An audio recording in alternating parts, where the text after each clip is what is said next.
High বন্ধুরা, সবাই কেমন আছো? আশা করছি অনেক ভালো আছো, ভালো থাকবে।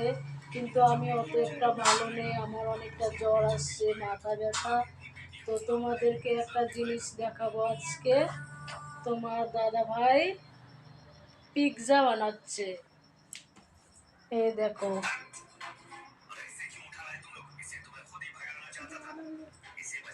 কি করছো? দেখি পিৎজার কালারটা এরকম হচ্ছে, আর ওটা ওইখানেই তো হবে রেডি। আচ্ছা।